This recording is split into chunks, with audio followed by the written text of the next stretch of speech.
America's most remarkable historian on radio, I'm sure, is Webster Griffin Tarpley. And we're going to talk tonight about World War I, which took us to World War II, which essentially brought us to where we are today. It's all connected. Don't kid yourself. You all know that, or you wouldn't be listening. Webster, welcome back to the program. Thank you very much, Jeff, and you're very right. We just have to remember that out of World War I comes fascism, communism, World War II, the Great Depression on the way, the Cold War, and here we are. And what you see going on in the Middle East, for example, or indeed in Ukraine and places like this, especially the Middle East part, comes directly from a treaty that was part of the Versailles settlement, the so-called Peace of Paris, 1919. Yeah. That's the Treaty of Sèvres, and that's the all of these secret agreements, right? People talk about the Sykes-Picot Agreement. Well, the way that was imposed on the world was the map that was set up as part of this Versailles haggling, and that was the Treaty of Sèvres, and that is why you have so much, unworkable, dysfunctional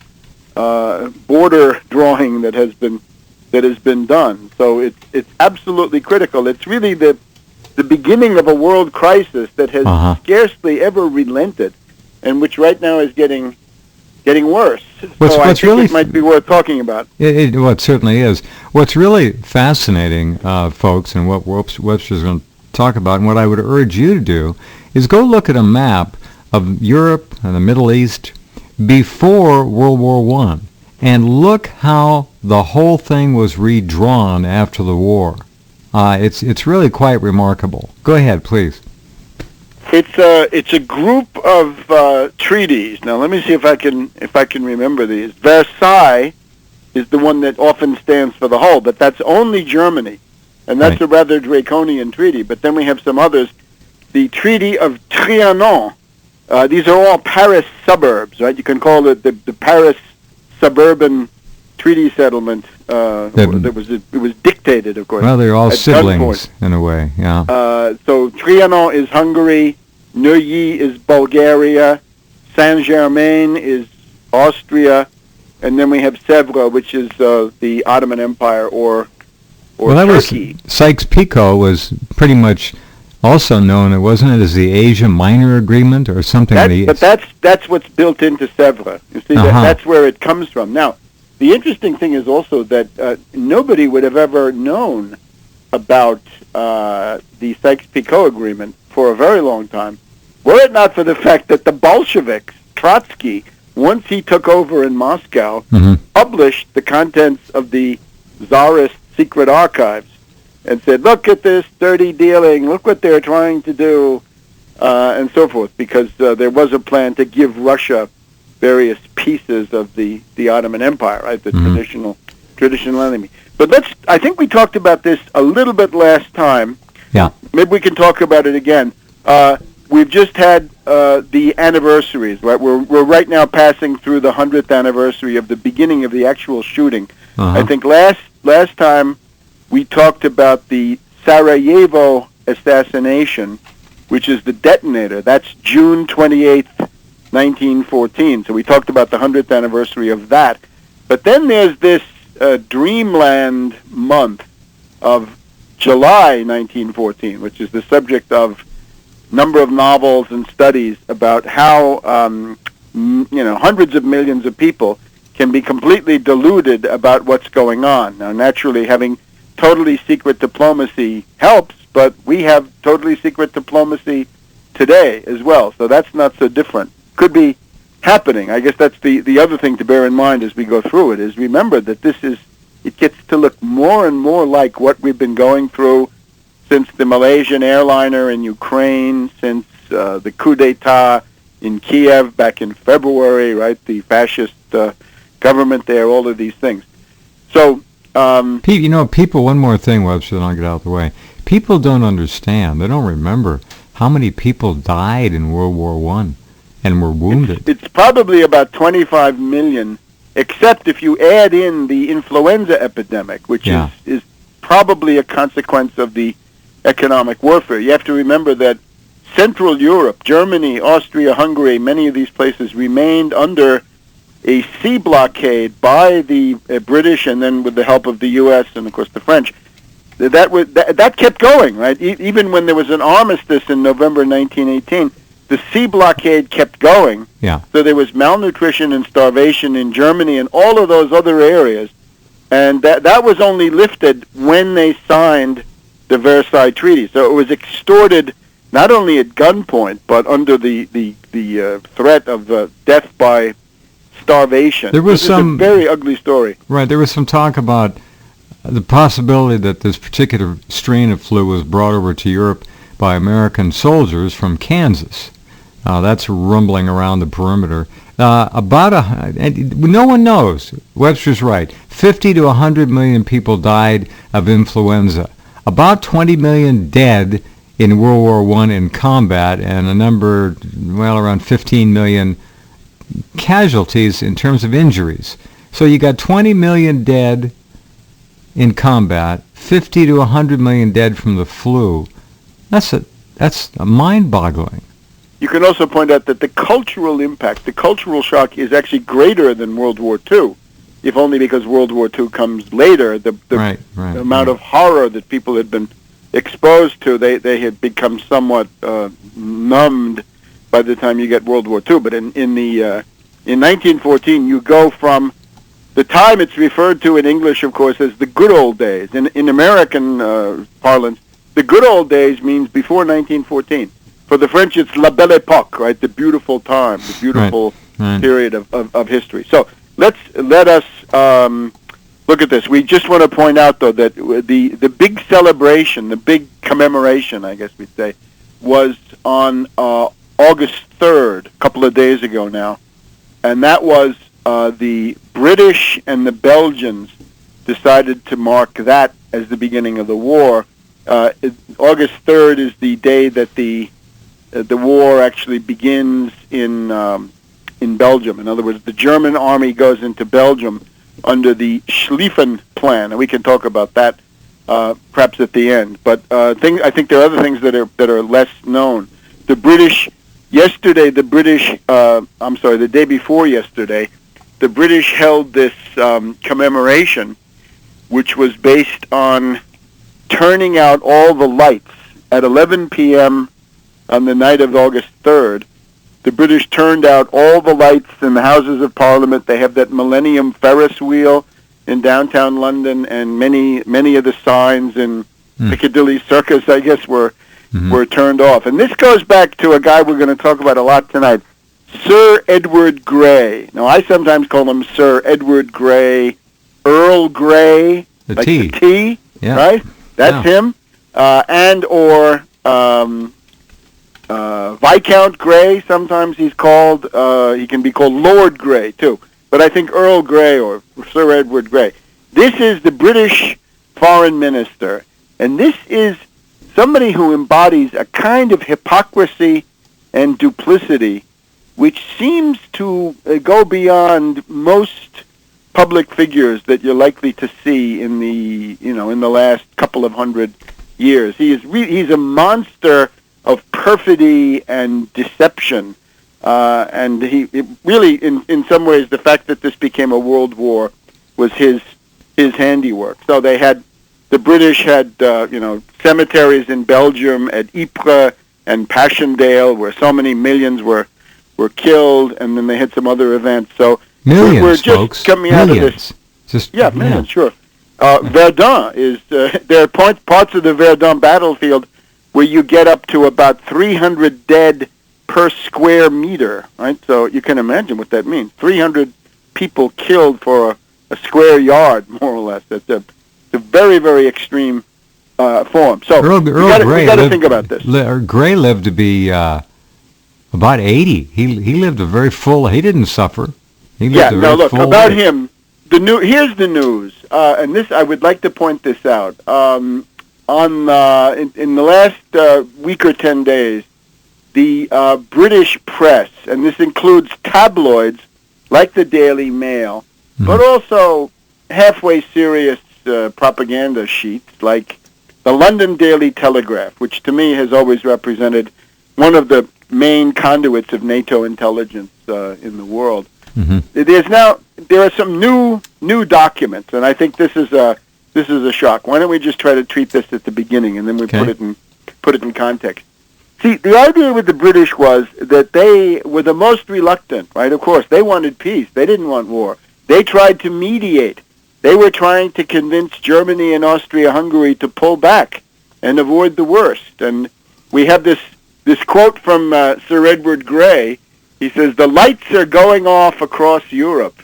This is the evening of August 3rd, 1914. "The lights are going off across Europe, and we shall not see them again in our lifetime." Now, even this is tremendously hypocritical. They decided to make this the theme of their commemoration, right? To turn the lights off at 11 o'clock in the evening on August 3rd. But when the British say Europe, they mean something other than themselves, right? They mean the continent. What he's really saying is the lights are going off across the continent, and we won't see them turned on again in our lifetimes. This is actually a form of gloating, because what he's really saying is they're getting slammed, we are a different story. Remember, there's this famous joke, right, that one night the ferries and the boats across the English Channel from France to Britain and so forth, these are shut down by fog, and the headline in the British press the next day is, "Fog blocks the channel, continent isolated." Meaning that they think of themselves as the center of it, and Europe as a secondary thing. That's pretty funny. Even though, of course, the continent is much bigger. So look, here's the thing. Slightly. At the time that World War I started, the king was King George V.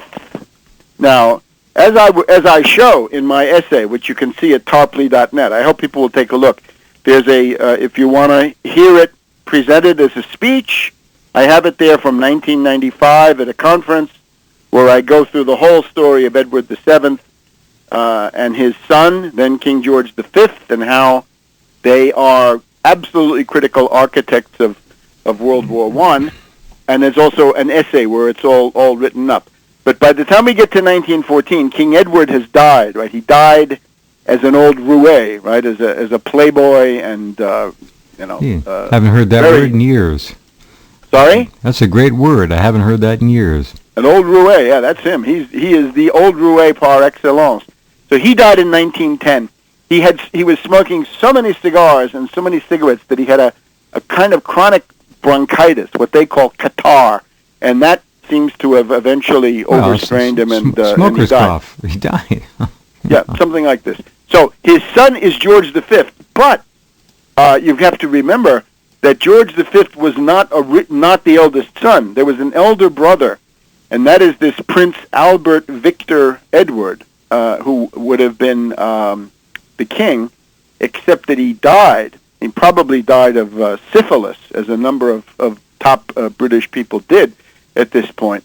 But I just want to mention that according to quite a significant body of research, and serious research, it's King Edward's eldest son, the elder brother of King George V, is Jack the Ripper.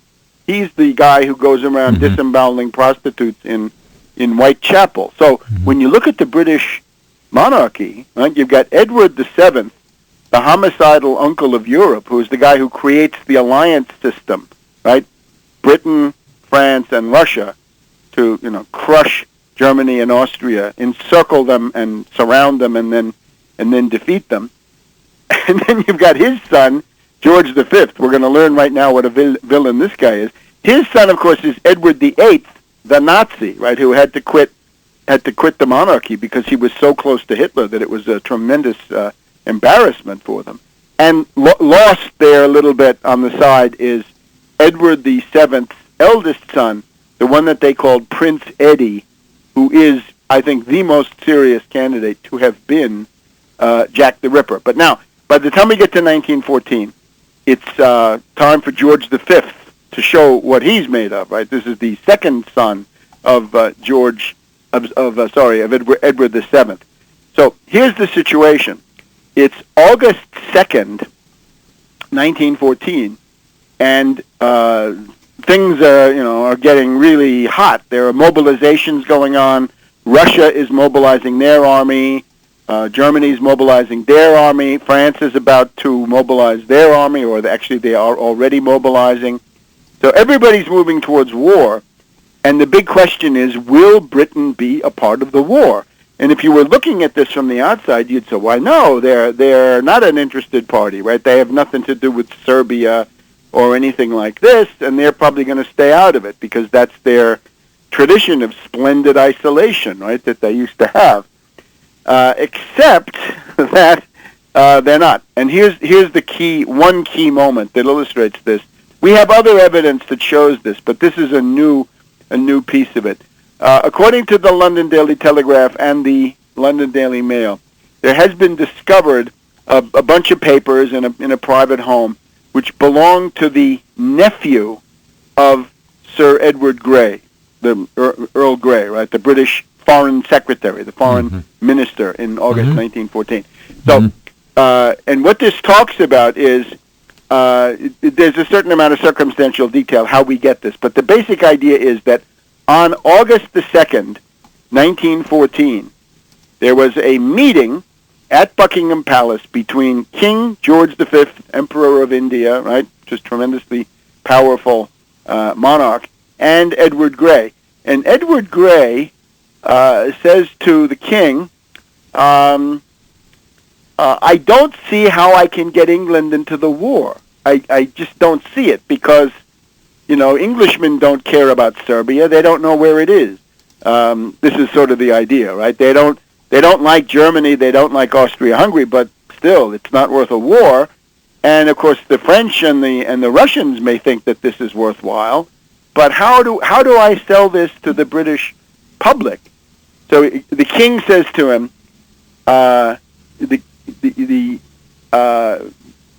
what he tells Sir Edward Grey is, you have got to find a reason, Grey. In other words, you have got to find a way to get into this war. And this is something not surprising to me, but in terms of most of the academic stuff, this is amazing. And I'll just read it to you because they're kind enough to show you the full text of this letter. So the idea is that this is now the nephew of Edward Grey goes to see the king in 1933 when Grey is dead and the king is getting old, and the king wants to comfort him and so forth. And the king tells the nephew of a meeting between King George V and Edward Grey 2 days before the outbreak of the war. In other words, August 2nd.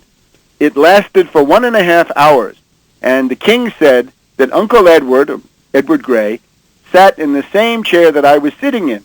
He told me that Sir Edward Grey had said to him that he could not possibly see what justifiable reason England could find for going to war. His Majesty said in reply, quote, you have got to find a reason, Grey. And then he tells him why, right? Why find a reason, right? The catastrophe. He then said the king elaborated on this point, explaining that if England did not go to war, Germany would mop up France, and having dealt with the European situation, would proceed to obtain complete domination over England. And for that reason, the king felt that it was absolutely essential, think of it, absolutely essential, that whatever happened, England had to find a reason for entering the war. And that is what he told Uncle Edward. Now, the next day, the king says, continuing the story, the king got a letter from the president of France, Poincaré, saying, please, British, please join the war. That was one thing he got. And then he got a telegram from King Albert of Belgium, saying that the Germans were violating the Belgian frontier. And the king put these two together and sent them to Edward Grey, saying, here is the reason you were looking for, the Belgian neutrality, right? The horrors of the Boche in Belgium, and therefore you don't need to look any further. You've got the reason. Kind of interesting, huh? That's history is fascinating. Absolutely essential. Yeah, it's totally amazing.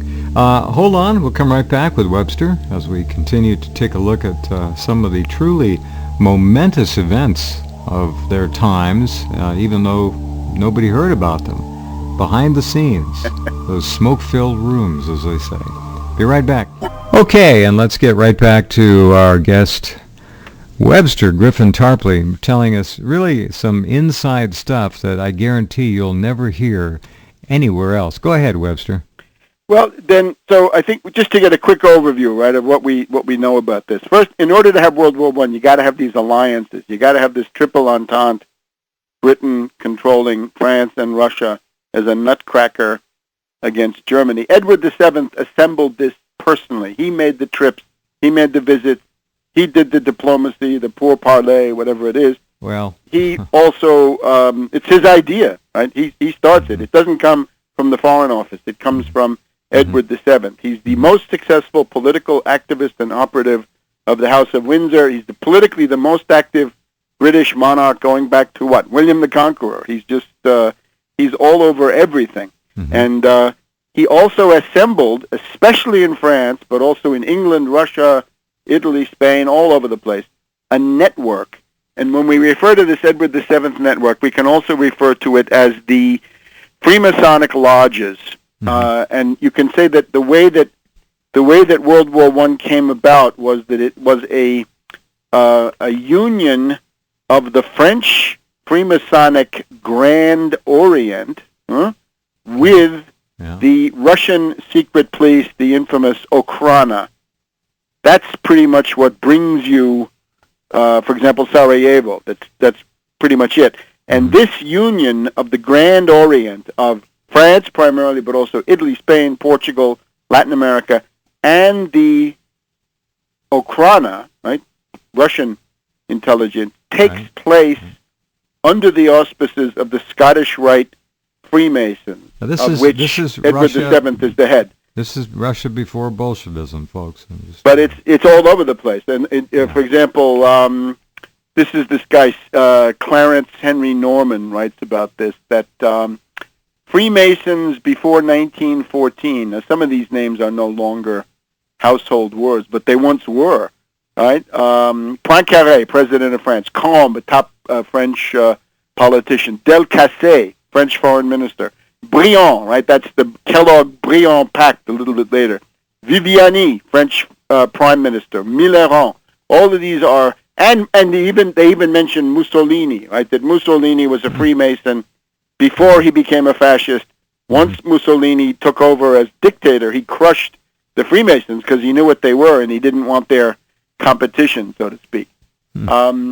I think we've already gone through the fact that the news of the Sarajevo assassination was being eagerly awaited on that day, Sunday, June 28th, 1914, St. Vitus Day, right? Not St. Vitus Dance, but St. Vitus Day. So they're waiting for it in London, and they're waiting for it in St. Petersburg. I found that in the meantime. But how was it brought about?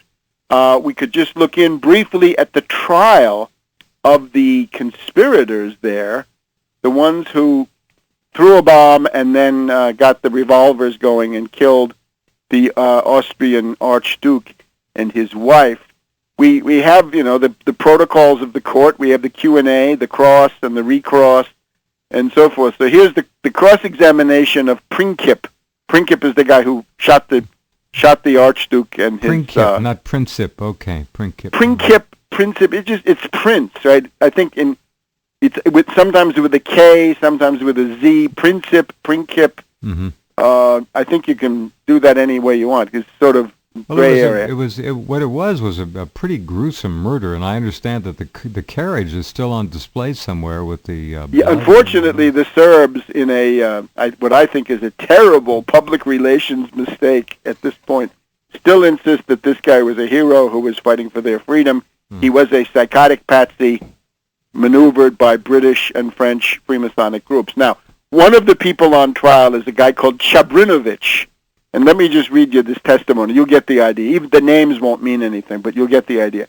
The defendant, Mr. Chabrinovich, was cross-examined. He said that the Freemasonic Lodge official who organized the murder was Dr. Radislav Kazimierovich. And so they ask him, who is this Kazimierovich? The answer from the defendant is, he is a Freemason, and in some ways one of their heads. He traveled off at once as soon as this group of young crazies decided to organize the assassination. Chabrinovich traveled the continent. He went to Budapest, Russia, and France. There are also stories that some of these killers were taken to Paris and perhaps even London. So anyway, whenever the local assassin asked his friends, when are we going to do the hit? The answer came, when Kazimierovich comes back. And the word was that the Freemasons had condemned the Archduke to death in 1912, but they couldn't find anybody to carry out the sentence. So therefore, this Chabrinovich... What's all these Russian-sounding names? Well, they're Serbs. Oh, okay. They're Serbs. All right. So it's a it's a Slavic language, with the Greek alphabet and so forth. Right? So so he gets a Browning automatic. He gets cartridges. The guy comes back from Budapest, and the word then is that man has come back. He had made connection with certain circles abroad. So the idea is that this is the Young Bosnia. Mm-hmm. So Young Bosnia would be a British organization. The key word is the young, right? As soon as it's young, it's Mazzini, right? Giuseppe Mazzini, British agent, Young Italy, Young Germany, Young France, Young England, Young America. I could go through a lot of stuff about all of these, but there they are. So that's the idea. So this was a setup, right? And we also have lots and lots of quotes from officials who say, oh, we're not ready for war in 1912, but France and Russia will be ready for war in 1914. So we have all that. There's also the element of propaganda. Let me just stress that Edward VII had recruited this guy Rothermere, Lord Northcliffe, and had essentially set up the London tabloids as we know them, right? And this was complete jingoism, anti-German hysteria. The Germans are coming by plane, by boat, by blimp, dirigible, whatever. Yeah. Okay, this is very interesting. Hold on, we'll come right back and continue. Don't go away. Go right ahead. Well, I guess then the other thing is the actual outbreak of the war, right? What we've just had in the past couple of days, right? These anniversaries, right? Mm-hmm. Different countries, different times. Here's the thing with Edward VII and company. If you go back and look at what things were like in 1912 and 1913, you conclude that British relations with Germany seem to be getting better and better and better. And this was deception. There had been, at the time of the Boer War, there had been an effort by Count Witte of Russia to organize France, Germany, Russia against the British, the so-called Continental Bloc, saying, why do we want to spend all this money on armies and hysteria? Why don't we simply solve our existing problems, right? There's nothing that can't be solved. Our differences, that's right. Yeah. And form a bloc against the British, the idea being the British are the real enemy. And there was interest in this in France because of the hatred over this Fashoda incident. In other words, the British had humiliated the French in southern Sudan, showing that the British were much more powerful through their control of the seas, and that they could essentially roll up the French colonial empire any way they wanted to. But the guy, interestingly enough, the guy who really blocked and sabotaged this continental alliance was William II of Germany. And he went around for the rest of his life saying, I am the one who saved the British in 1900 and 1901. Because in the Boer War, there was huge hatred of the British, right? They had the first concentration deservedly camp. So, for God's sakes. Sure. concentration camps and all this, right, for these Dutch. Well, it genocided a hell of a lot of white Christian families and, the whole thing. Yeah, of course, and whoever's in it, it's bad. But in this case, this was especially wild because of the racist, Anglo-Saxon hypocrisy that the British were pushing, and then they turn around and they unleash concentration camps precisely against people of this type. So what is it? What it shows is that the whole Anglo-Saxon identity trip is a fraud. All right, so you just have to understand British-German relations getting better and better, 1912, 1913, and they keep getting better until about 2 days before the war breaks out. And this is the interesting thing. Sir Edward Grey's posture in July of 1914, and into August even, was, I'm a mediator. I'm looking for peace. I'm not a party to this quarrel. I'm above it, and I'm trying to preserve the concert of Europe, as they used to say, right? So in this time, the British advance 4, not 1, not 2, not 3, but 4, count them 4, mediation proposals to Germany and to others. So you can see that this is a deception stance, so that the German government is convinced that if the big war comes, Britain will not be a part of it, right? They'll stay out. They won't come in and help France and Russia against Germany and Austria. And that is the big delusion. There's even a scene where the German foreign minister talks to his French counterpart, and the French counterpart says, you better back down because the British are going to support us. And the German guy says, oh, you have your information and we have ours. The British are going to stay out of it. Well, of course, it's complete nonsense. The French guy knows that there's a signed, detailed military convention that ever since 1906, under the auspices of Edward VII, and then continuing into the George V realm, that the British and the French, and then even the British and the Russians, work out these detailed military plans, general staff of the army, and the admiralties of the respective navies, and they're all locked into these plans. So when you look at Edward Grey, he's a really important guy. He's a brand of tea. King Edward is a brand of cigars, right? So these guys, they're still around somehow.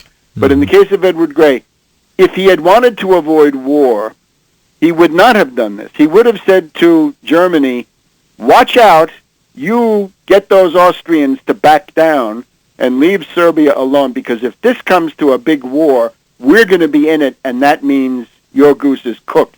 So back down and get those Austrians to back down. So he does the opposite. He pretends to be a disinterested, benevolent mediator. The other side is the cliques in St. Petersburg and in Paris. You have in Russia a clique around the Tsar's uncle, Nikolai Nikolaevich, who wants war. He wants a general European war because he wants to take over the Straits, the Bosporus and the Dardanelles. He wants Constantinople, in effect. That's his program. So he's courting a general European war. On the French side, you have Poincaré, who is obsessed with this Alsace-Lorraine question. He wants these two provinces that the Germans had taken in 1871, right, at the time of the creation of United Germany. So these two groups are interested in a general European war. The Austrians, Vienna, they're interested in they want to crush Serbia because Serbia threatens their national unity, right? Serbia is always agitating that the South Slavs should form, what became then Yugoslavia a little bit later on, right? So the Austrians feel threatened. They just want to wipe out Serbia. That's really all they care about. And Germany really has no particular goal in this except that they don't want to lose Austria-Hungary, their only ally that they have left. So they're very devoted. They've got to follow these Austrians. And indeed, they've got to get the Austrians to put up an aggressive front because they think that's the best way to keep the Austrians close to them. This is a complicated issue. This is the people who blame Germany for starting the war generally start from these messages you get from Berlin to Vienna saying, hang tough, guys. But this is simply, we're with you. Don't leave us in the lurch. Don't join the British. Don't listen to Sir Edward Grey and so forth. But then we get the British. What is it that they want? They're the ones that want a world war, not a local war in the Balkans, not even a general European war, but a world war. And when the British intervene, that's when it becomes a world war. So what they do all along is, instead of telling the British and the French, back off, we're not with you, you're on your own, they do the opposite. They're always saying, yes, we'll honor our commitments, right? And these are secret commitments. And then this brings us to this famous speech by Sir Edward Grey. On August 3rd, the day after this discussion that we've just gone through between Sir Edward Grey and the King, George V, he's got to get the House of Commons to declare war. And his dilemma is this. He's got to tell them, look, we have no choice because we have these secret military conventions, naval, military. We have a British expeditionary force. We have 160,000 men that at the point that he made the speech, were already moving to the ports to get on ships to go over to France. And they've also got the Royal Navy, which he had mobilized the day before. In other words, as soon as the king told him, you've got to find a way, Edward Grey went out and said, okay, I'm mobilizing the Royal Navy. I'm sending them to guard the French coast. So he's done two. He's mobilized the Army and the Navy. What more could you do in those days? So he goes into the House of Parliament, and he's got to say, look, we have no choice. We are committed. But on the other hand, there are no secret agreements.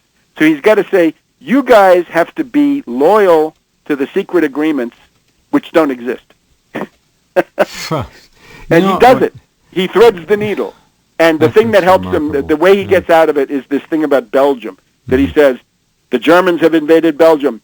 They're throwing babies from bayonet to bayonet. They're lining up nurses and machine gunning them. About throwing babies out of incubators in Kuwait? Yeah, what's exactly. changed? Nothing. And that's the whole point, is that what this shows you, I mean, when the king, just to get back to George V, right? Yeah. George V had personally told Prince Heinrich of Prussia on the 26th of July, 26th of July, had said to him, we're going to stay out of this. We're trying to mediate because we don't want to be involved, and we won't be involved. That's the 26th of July. Then on the 29th of July, he repeats the same thing in a telegram. He sends this to Prince Heinrich, who's a German admiral, and he says, look, we're not going to be involved in this, and I want to assure you that we're working for peace. Now, that's the one on the 29th is important because the first declaration of war was on the 28th of July. Austria-Hungary, unfortunately, declared war on Serbia. This is what they wanted, right? Mm-hmm. They said, you're responsible for this assassination. Yeah, we're coming after you. But almost 48 hours after that, or 24 hours at least, George V still sends another telegram, the second one, to Prince Heinrich saying, we want peace, we're not going to be in it. And then on August 2nd, he turns around and says, it's absolutely essential, we've got to get in at any cost, by any means, with any lie, with any subterfuge. So what this adds up to is a con job. In other words, this is what they call perfide Albion, that the British absolutely cannot be trusted, that they're deceitful and devious and all the rest. And I'm afraid that's a large part of the story which is being hidden, you see, because of the Anglophile media. What you've just laid out is evidence aplenty that there was an extraordinary amount of intrigue going on all over the continent. That's one amazing. other thing I should just mention, this idea of the scenario of an assassination in the Balkans was something that people had talked about for decades. Bismarck had warned against it. Bismarck said the next war is going to start with some stupid thing in the Balkans. Yeah. But the British had been churning out scenario novels.